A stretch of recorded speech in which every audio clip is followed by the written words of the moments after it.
Hi everybody, welcome back to my channel. If this is your first time, welcome. Today we're going to cover how to add highlights to your coloring pages. And this is a requested video, so there is a lot of content on how to do highlights on coloring pages. So for today, I'm just going to cover the basics of light and shadow, and then we're going to color highlights on flowers. I chose to pick flowers as the topic for today since that is something that's common in a lot of coloring books. But I will save coloring on like shiny surfaces, glass, and hair for a follow-up video. So let's get started. Okay, so first I want to kind of give you a little drawing to show you how light and shadow work. So let's pretend we have a lamp up here. And then down here we have just a sphere. Sorry, that's not a very good one. Your light is coming down this way. So what you'll have right here at the top will be your highlighted area. This is going to be your midtones, probably more like that actually. And then this will be your shadow, this band right here. Down here, this is going to be lighter, and this is going to be your, making a mess of this, your reflective shadow. So if you have a surface here, your light will come down here and bounce back on the surface of the object below. So light is reflective, it does bounce everywhere, but just if you understand these sections here, your highlight is going to be directly from the source of the light, and it's going to be smaller. Your midtones, and think of this as like this will be your very light gray or white, this will be a medium gray, this will be that very dark like 90% gray, and then this will be maybe a little darker than this, but lighter than this for sure. One thing to know too is this reflective light will pick up the color of whatever surface this is bouncing off of.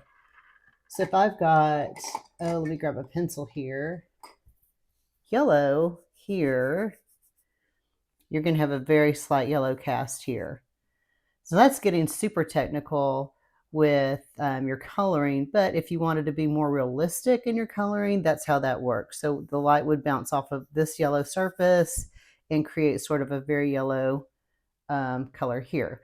So let me get a couple of objects to show you, and I'll be right back. All right, first we're going to start out with a shiny object. So this is a salt and pepper shaker, Dallas Cowboys. If you're not a Cowboys fan, I apologize. This is actually my husband's. I don't really do sports. I find that football games are great to encourage a good nap. So you can see here, I've got this ring light on the side that I use to help highlight my videos. As I move it, I want you to watch and pay attention to what's happening to the shadow. See how that works? And so also pay attention to the highlight. Now the highlight, because this is a very shiny light and this is a very shiny surface, you can actually see the outline of the ring.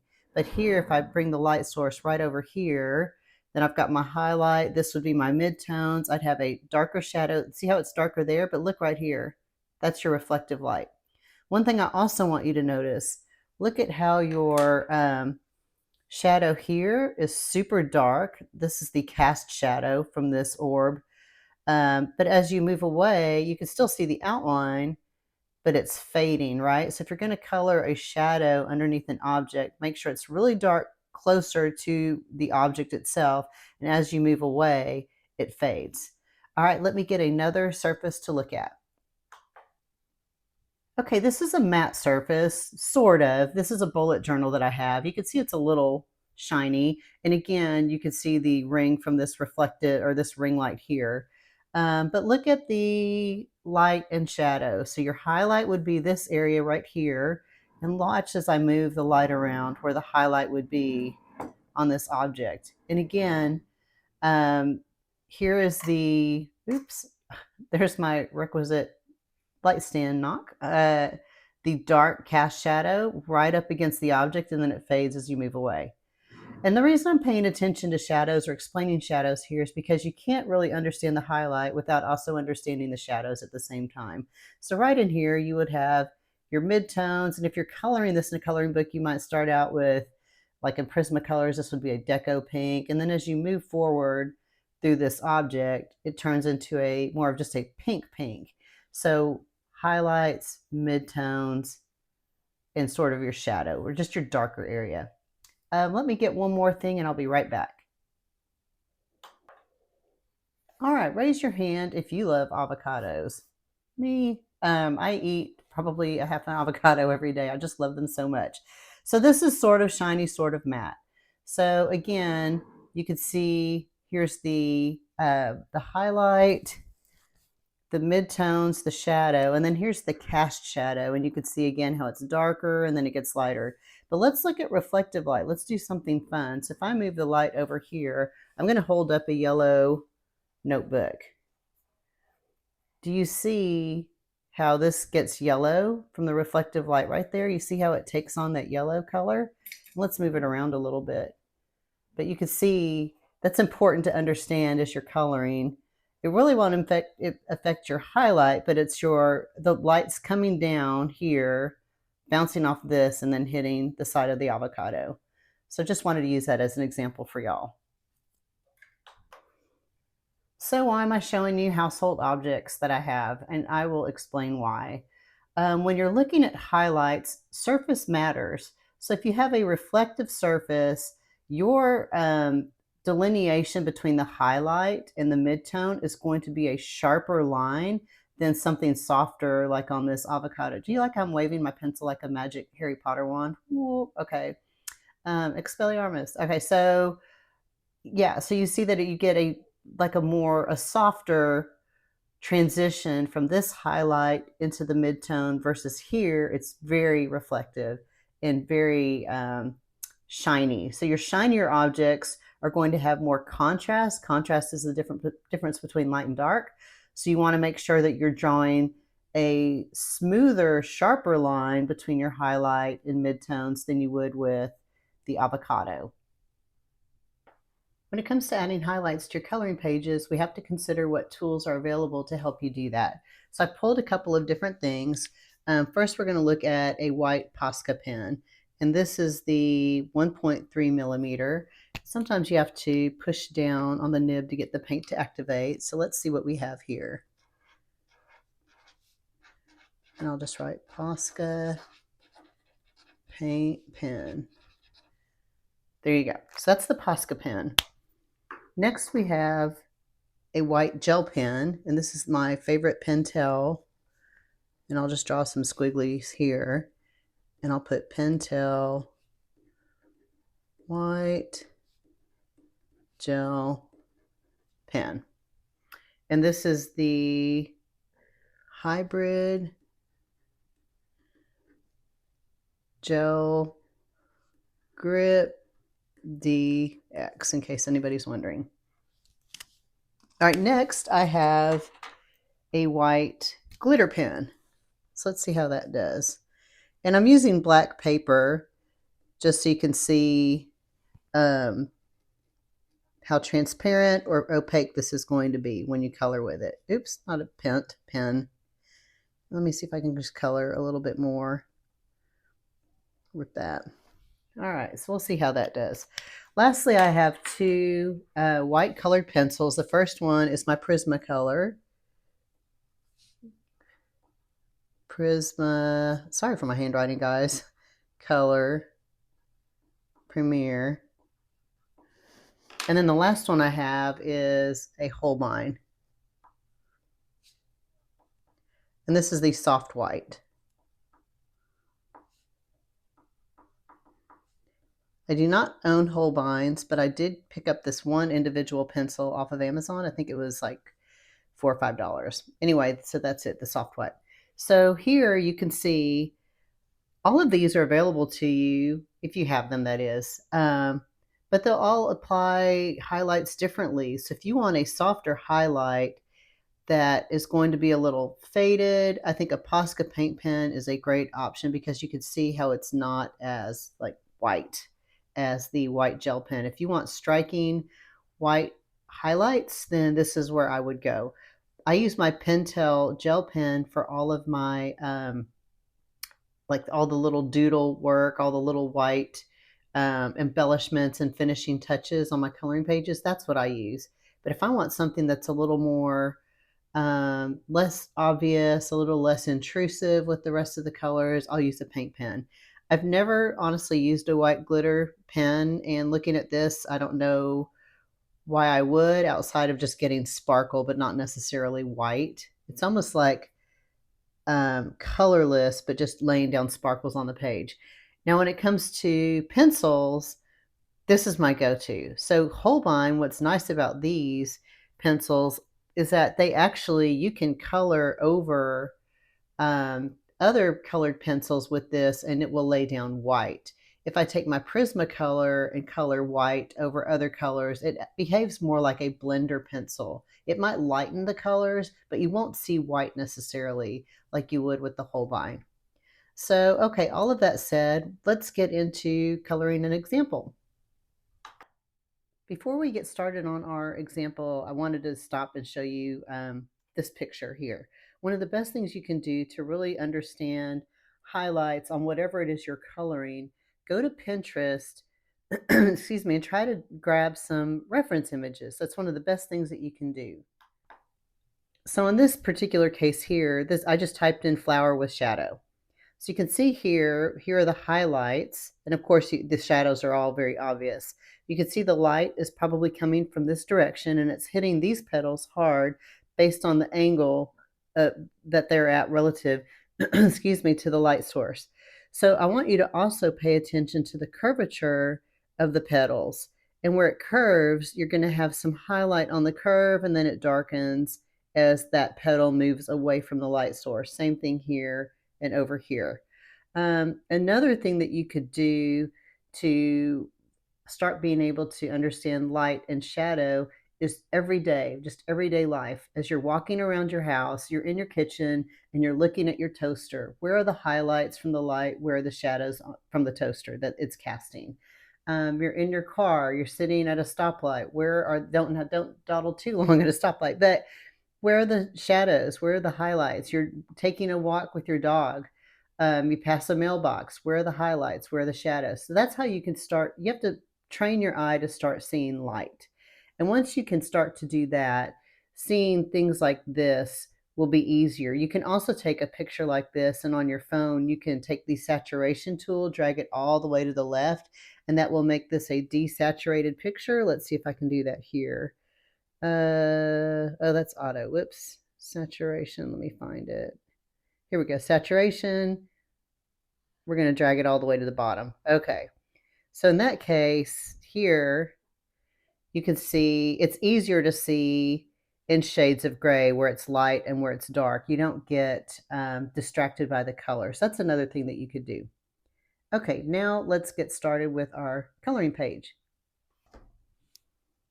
All right, what we have here, I've already colored this flower as an example, but we'll color one or two petals together so I could show you what I'm doing. So today's focus is going to be on highlights in flowers. There's so many ways to color highlights on so many different surfaces.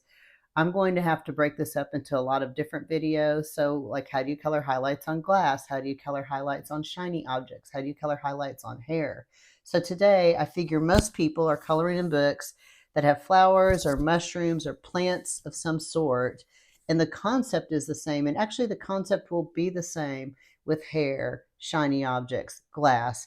It's just understanding how to look at those highlights and then convert that to your page. So here, let's take a look. So it might be hard to see because this is already colored, but this is Hannah Carlson's Seasons book. And you can see here, there's curvature, but based on the curves of the lines that she's colored into this flower, and I don't know what kind of flower it is. It's a gemstone flower. But you can see the curvature. So where that little bump sticks out or curves up, that's where you're going to have that highlight that hits the petals. Now, you don't have to be perfect. This isn't a prescriptive process. It is trial and error. What is most important that I always say, are you happy with it? Does it make you happy? Are you excited about it? Then yes, you did it right. I don't care what anybody else says. That's all that matters. That's coloring joy. So what I've tried to do here was, you can see there's a highlight as it's curving up here, and then it curves up again here. Maybe there's another highlight, and the light is hitting these places here. And then where the curve comes away, you're going to have a little bit of shadow and depth. And I always color close to the stamen with a lot more shadow than, and then on the outside, you know, maybe it doesn't get this dark on the outside, but that's my creative choice. There's no right or wrong way to do this. So what I wanted to do here was color maybe this petal with y'all and leave it to me to come up with a 5. I did not actually come up with this, but I found a 5 pencil combo for this flower. So I'll color it with you today. And the first thing I always like to do is block out where the highlights are going to be. So you can see here, here's where the little bump is. Let me turn my page a little bit to make it easier for me to color. So see that little bump? So that's where I'm going to block in this lightest pink. And there's a bump there. Then it curves down and then it comes back up. So maybe there's another little highlight there at that point. See how that works? If I were doing it here, it's coming down and then it bumps out here. So on this petal, I'd put a highlight right here, probably. And you can follow the curve of her little contour lines. You don't have to, but they're little guides for you. Also, if you are interested in this combo, I will put it in my description section for you. Okay, so now I'm going to my next shade, and I'm not really overlapping here. Like I said, I'm just sort of blocking my color. And I'm going to actually take this pink around that. Again, creative choice. There's no right or wrong way to do this. All right, so then next I will move to my next darker color here. And again, I'm just sort of scratching it in really quick for y'all. Okay, get that going. And then here, oops. These are kind of turned 2 different ways, so I'm just trying to do this so y'all can still see it. Now this one I'm going to carry this. This is actually magenta. It's a really pretty pink in the Prisma box. Carry that up a little bit more. Here, I'm going to bring down this pink a little bit more. And see where these 2 pinks are kind of meeting.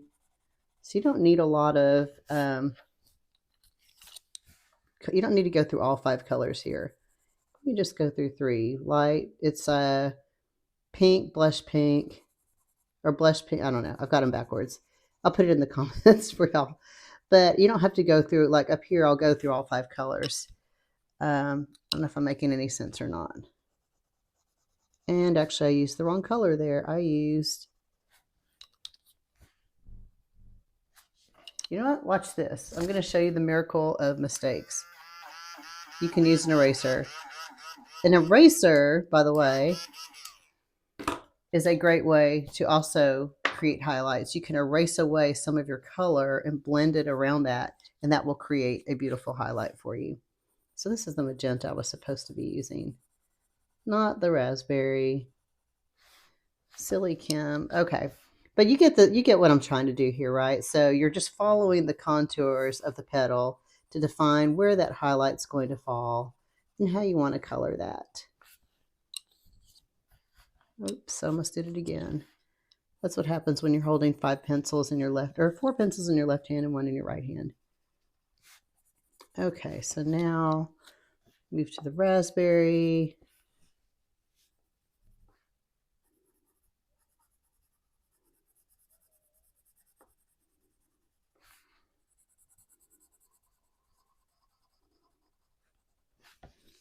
Put a little bit of raspberry down here. And then the last is my new favorite, Tuscan Red. I've decided that that is one of my new favorite colors. So I'll put a little Tuscan Red down there. And then tuck that darkest color here in by the stamens. I hope I'm not covering that up and you're able to see that okay. All right, so you can kind of see how the color is blocked out. So I will stop the camera and then I'll do a speed color to color in the rest. And then we'll move on to emphasizing our highlights. So I'll be right back.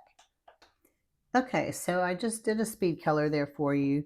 A couple things. I want you to notice that, like, whenever you have a petal overlapping another petal, think about whether or not this petal is casting a shadow on that one. So I always like to make it a little darker in that case. And you can see here, um, making this a little darker. Maybe this petal here is casting a little bit of a shadow. You can always take black. And I know we're talking about highlights, but it's really important to also think about the shadows because that will help make the highlights pop a little bit more. So once you do that, you can sort of take another color and blend it in, but that gives you a little bit more of that depth that you're looking for. So now I pulled out my white gel pen, and what I like to do in books like this is I like to go over the contour lines with white. Now, sometimes it's a little tricky because there's a lot of wax from these wax-based pencils, and the white doesn't always run smoothly right off the bat. So it takes a little bit to get the pen going, to get that flowing over the wax. So even though I tested it to the side on a piece of paper before starting this section of the video, you can see it. It's the wax that it sometimes has trouble going over. So if you don't apply a lot of pressure and you let the roller ball just kind of gently smooth over the page itself, it will lay down a little bit more of that color. Let's see if I can get that going here. So that's one thing that you can do. So when you guys asked for a how to highlight video, I wasn't sure if you meant like organic highlights from light hitting it or like these little white embellishments. So we're going to do both. Oh my goodness. One thing that I do like about these gel pens is that as they dry, they get very white. So if it doesn't look really white when you start out with it, just be patient and it will show up white. All right, so from here on out, I will speed highlight the rest of this for you.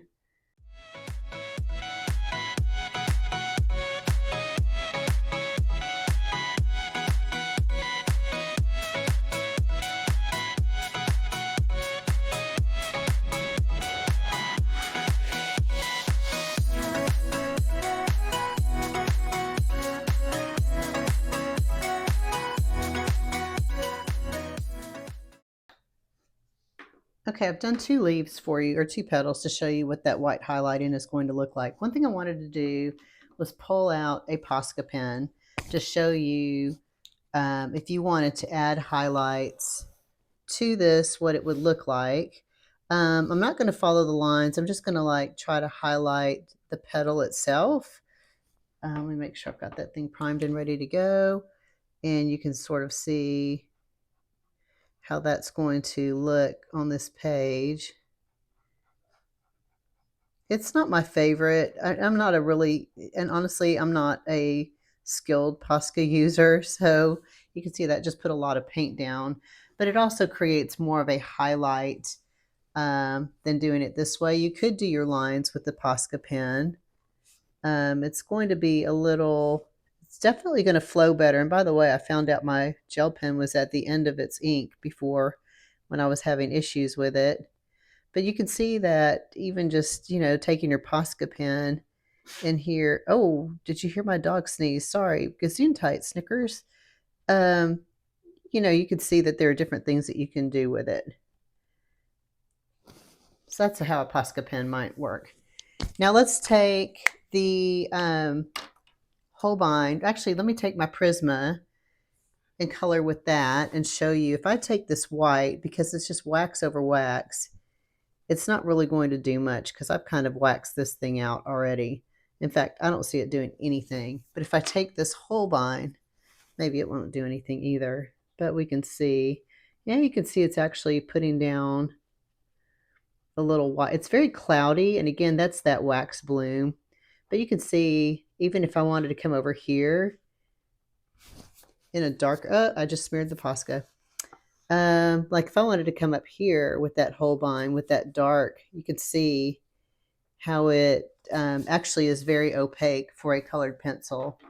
Whereas, oops, this Prisma, you could sort of see it, but not really. Okay, so I think, and else, oh, and then the glitter pen. So I'm not ever going to finish this page probably. So that's why I'm just beating up on it and I'm not really worried about it. The glitter pen, you can see, just lays down glitter. But what you'd want to do if you choose to highlight this way is go easy on the paint, the Posca, not like I did. And then also if you do the white gel pen, sometimes I still have black line art showing through, so I'll go back through. Let me see if this is the one that has ink. Yeah. I might go back lightly with a second layer to try to cover up the black line that's still kind of peeking through. It doesn't have to be perfect. So that's really how you can highlight your flowers. There's just different things that you can do. You can always add like little dots or cute embellishments. You can add extra lines, things like that. Okay, so I think that's it for highlighting a flower. One final thought on the embellishments. I usually do that at the very end, and by the very end, I mean the very end. So after I've put in my background, I've completely colored everything I'm going to color. This is the last thing I would do for these embellishments. So that's just a little extra tip, because if I were to go in now and I decided to do a distress ink background, I might sponge over some of those embellishments accidentally. So always, it's a good idea to maybe save that for last. So I hope that this was helpful today. So we've reviewed the basics of highlights by looking at the architecture of light and shadow. We've looked at different surfaces and talked about how different surfaces matter. And then we practiced with coloring on a flower. So like I said, I will follow up with a couple more highlight videos for different surfaces. If there is a particular surface type that you specifically want me to address, please let me know, because a lot of you said you wanted a highlight video, but again, I wasn't sure if you meant these kinds of highlights or this kind of highlight and shadow. So let me know in the comments. I hope you enjoyed this and it makes sense. I'm glad to answer any questions that you have. So thanks for watching, and I'll see you next time.